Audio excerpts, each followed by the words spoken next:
Boots scraped dry earth, step by dragging step. Heat waves danced off the road, warping the outline of the woman who staggered into Cinder Hollow like a ghost baked in sun. Her coat was dust-bleached, sleeves torn to the elbow. One side of her wide-brimmed hat sagged, shadowing a face sharp with hunger and sunburn. A screen door slammed somewhere. Then silence. She didn't flinch as the blacksmith's hammer paused mid-swing, or when a child peeking from behind her mother let out a frightened gasp. The town stood still, watching. She passed the broken church, its cross bent sideways, then the saloon where shutters clicked softly in the wind. Her eyes never lifted from the horizon until she saw the ranch on the edge of the dry hills. The Carrick place. She turned. Fence rails leaned tired and crooked. A few cattle milled like ribs with hooves. Smoke curled from a chimney, but only just. As she reached the porch, the barn loomed behind, faded red like old blood. She raised a hand and knocked, twice firm. The door creaked open an inch, then wider. A man filled the frame, tall, raw-boned, hair graying at the temples. His shirt clung damp to his shoulders. A revolver rested just out of sight in his right hand. "I don't got money," he said. "I'm not asking for any." His jaw tensed. "I need a plate of food," she said, voice cracked but steady. "I'll clean your barn." The man's hand twitched on the doorframe. His eyes searched hers, narrowed as if memory itched just behind them. Something changed. He stepped back. Barn's out back.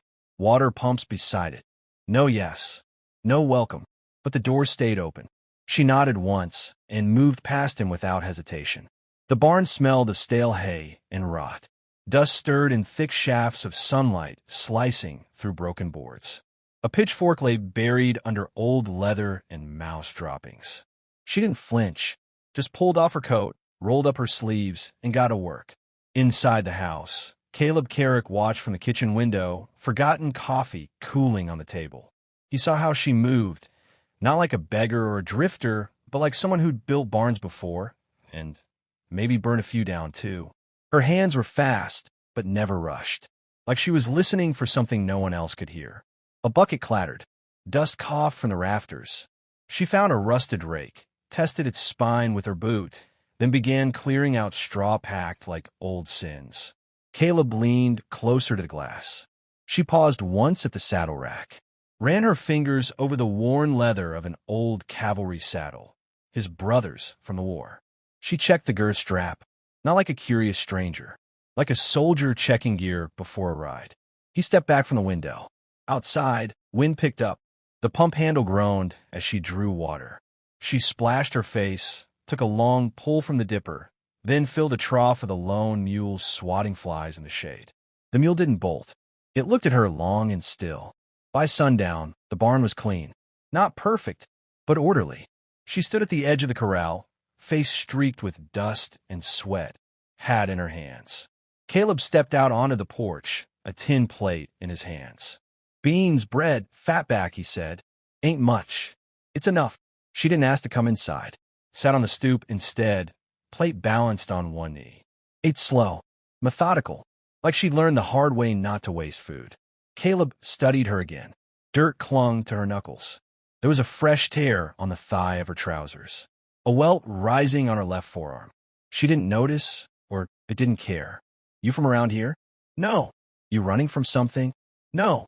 He waited. She didn't fill the silence. "You ride with anyone?" "I walk." More silence. Wind rustled through the dry grass. A coyote called from somewhere beyond the hills. "You worked horses before?" "I have." "You shoot."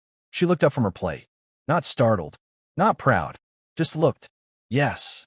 Caleb nodded slowly. His fingers tapped against the doorframe. A long time passed before he said, "I'll need that barn cleaned regular."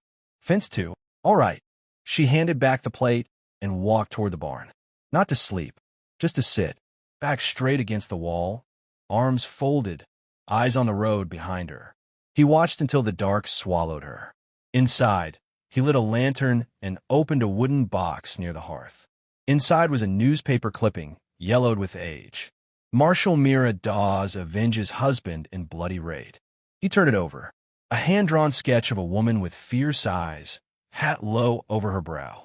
He looked again out the window. Same eyes, but older, hungrier, and quiet as hell. He blew out the lantern. Out on the road, dust swirled and settled again. The branding iron hissed as it hit the water, steam curling up into the rafters. Mira stood over the trough, her sleeves soaked, arms smeared with ash and blood. She didn't blink. The calf had bucked hard, split her lip earlier. Now it lay tethered behind her, bawling into the dust. "You work like you've done this your whole life," Caleb muttered, leaning on the gate. Mira said nothing, just handed him the iron, still hot. Around them, the ranch breathed like it hadn't in weeks. Fences mended, feed stacked in rows, tools sharpened, buckets patched, all without anyone asking her. Caleb spit into the dirt. "Town's talking." She wiped her brow with the back of her arm. "They've got mouths." Said you fixed old man Lem's wagon without a word. Took apart the wheel like a cavalry mechanic. She picked up the pail, poured water over her hands. Said you moved like a soldier. Her head tilted slow. Not defensive, not confirming. "You were one, weren't you?" he asked. She turned away and walked toward the barn. Caleb watched her go, jaw working. By dusk, saloon lights flickered in the distance like low fires. Inside the barn, Mira sat cross-legged on the hayloft floor, sharpening a skinning knife in long, even strokes. Below, the wind moaned through the gaps in the walls. A low whistle broke the quiet. She paused. Outside, hooves thudded softly, riders coming in slow, not trying to hide. She sheathed the blade. Caleb met her at the barn door, rifle in hand. His mouth was tight, a thin red line. Grady Finch's men. How many? 3. More behind him, I'll wager. She stepped outside, boots sinking into the powdery earth. 3 men dismounted in front of the porch, dust sliding off their coats. One grinned, gold tooth flashing. Another had a scar running from lip to ear. The third was built like a bear in a vest. "You Caleb Carrick?" the big one asked. "I am. I'm here on behalf of Mr. Finch. He's real sorry about the drought and such. Reckons it's time someone who can make this land work took it off your hands." "Tell Finch to go to hell," Caleb said. Grins vanished. Scarface stepped forward, flicked a coin into the dirt. "This here's your first and last offer." Caleb raised his rifle an inch. Mira stepped into view. Their hands twitched toward their hips, but stopped. The big man stared. "You his wife?" "No." "Sister?" "No." He frowned. "What are you then?" "Someone who cleans barns." They laughed, but not long. Caleb's voice was low. "Get off my land." The bear-shaped man spit into the dirt. "Suit yourself." They mounted. Scarface turned as they rode off, eyes lingering on Mira. "You got grit, lady." "I like grit." She didn't respond. Only after they were out of sight did Caleb lower the rifle. "You didn't flinch," he said. "They weren't going to shoot." "How'd you know?" She walked past him. "Because they were looking to make a point, not a corpse." That night, she didn't sleep. In the barn loft, she unrolled a cloth hidden deep in her pack. Inside were a knife, a small revolver wrapped in oilcloth, and an old brass marshal's badge, scratched, forgotten, but not broken. She stared at it under lantern light. Below, the mule shifted, restless. Footsteps in gravel. She tucked the badge away in a heartbeat, doused the light, and slipped down the ladder silent as a shadow. Caleb stood near the fence, shotgun cradled. She stepped beside him without a word. He glanced sideways. "You heard him. They'll come back." "I know. You gonna run?" He looked out at the horizon. "I buried my wife on this land." They stood in silence a long time. Finally, she spoke. "The one with the scar. He fought with Confederate raiders in '64. Wears his knife low, right side. Draws slow, cuts fast. Don't let him circle behind." Caleb turned. "You seen him before?" "No," she said, "but I've seen his kind." Then she walked back to the barn. In the Broken Spur saloon the next day, the wind rattled the windows like warning fingers. Locals drank in silence. Grady Finch leaned back in his chair, boots on the table. Carrick's playing stubborn. Didn't figure him for a fighter. His foreman shrugged. "Ain't him I'm worried about. It's the woman." Finch laughed. "The woman?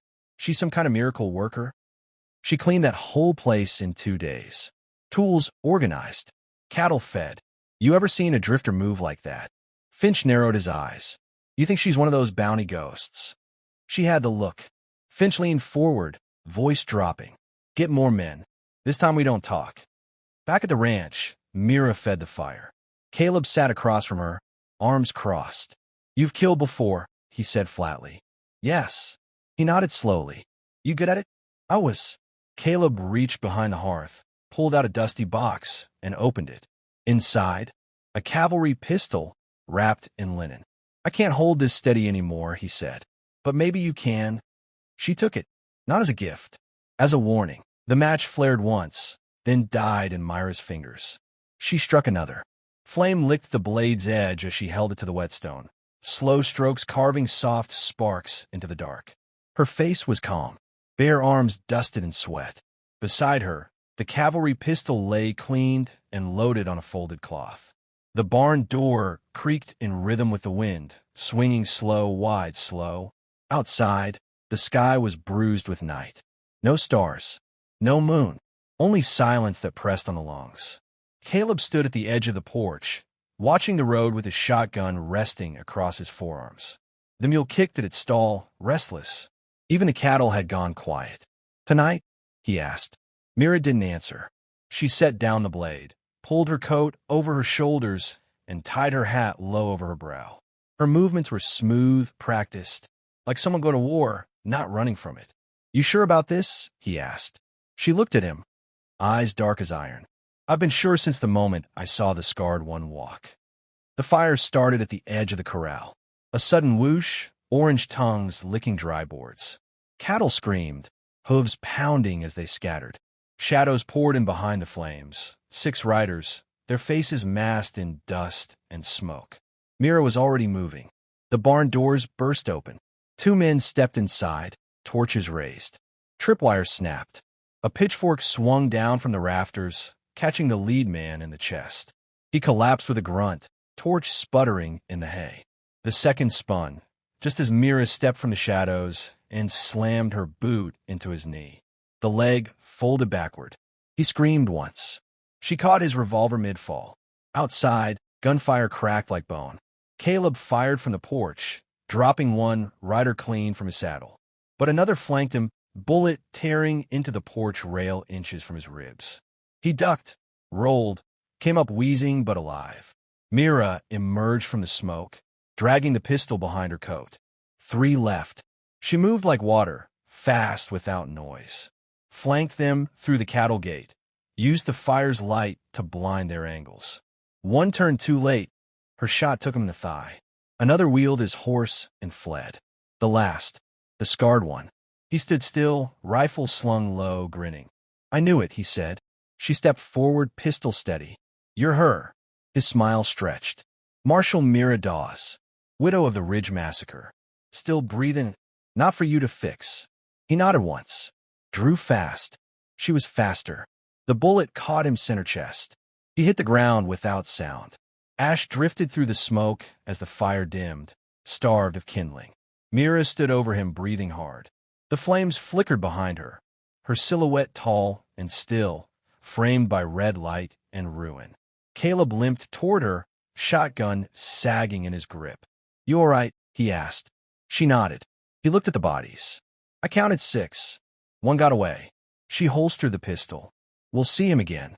At dawn, the barn smoldered. 1 wall had burned through. The rest stood blackened, smoking. Mira shoveled, ashen silence. Caleb worked beside her, slower, favoring his side. You gonna leave now? He asked. No. Why not? She didn't look up. This isn't finished. Later, she walked the church path alone. The ruined steeple cast a broken shadow over the graveyard behind it.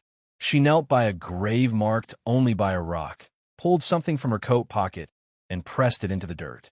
The marshal's badge. She stared at it for a long time, then stood. The wind picked up hot and mean.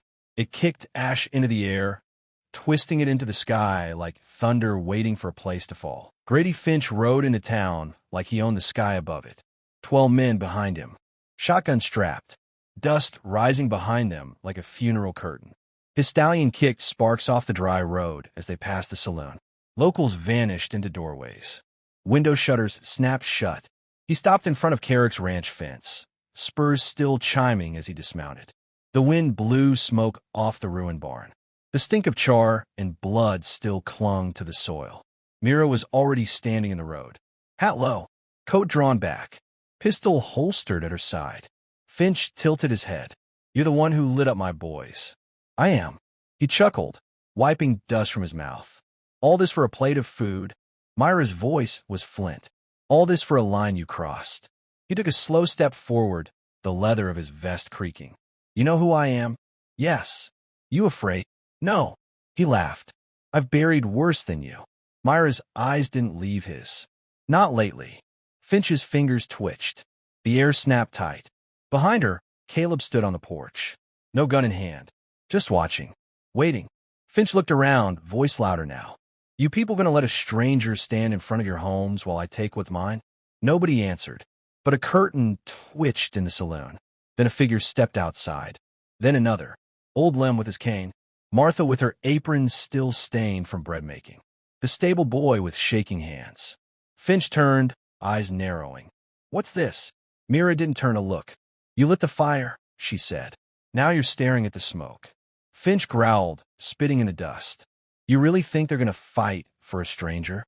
"I think," Mira said, stepping forward, "they remember what it's like to live without fear."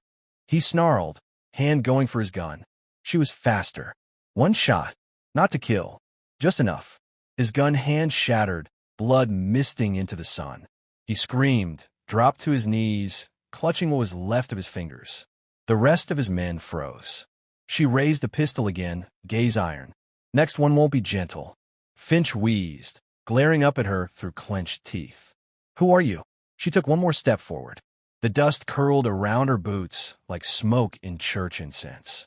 "I was the badge in Dead Man's Ridge, the shadow at Three Forks. I held the town against outlaws with one rifle and a prayer." She lowered the pistol slowly. "My name is Mira Dawes. I buried my husband with my own hands, and I've had enough of men like you." Behind her, the townspeople stepped forward, one by one, quiet but unmoving. Finch's men backed off. Not one drew. "You gonna run?" she asked them. The biggest one dropped his gun belt. Another turned and walked toward his horse, not looking back. Finch screamed after them, veins bulging. "Get back here! Get back here, damn you!" Mira holstered her gun and turned her back on him. "You're not worth a bullet." By sundown, the men were gone. Finch was tied to a wagon wheel, left for the marshal in the next county. Caleb leaned on his crutch, watching Mira refill the water trough like nothing had happened. "You planning to stay?" he asked. She looked up, shrugged. This place could use another fence line. He smiled. She walked past him without another word, boots crunching in the dirt. Weeks later, the storyteller sat by the fire outside the saloon. The crowd was quiet. "You see," the old man said, poking the embers with his stick, "she didn't come for glory. Didn't come with silver spurs or a posse at her back." He tapped ash off the tip. "She came with dust on her boots and a hunger in her eyes. Asked for food. Gave us a legend." The fire cracked. That was Mira Dawes. Widow. Ghost. Gunfighter. He leaned back, voice soft now. And the woman who turned Cinder Hollow from ashes into thunder.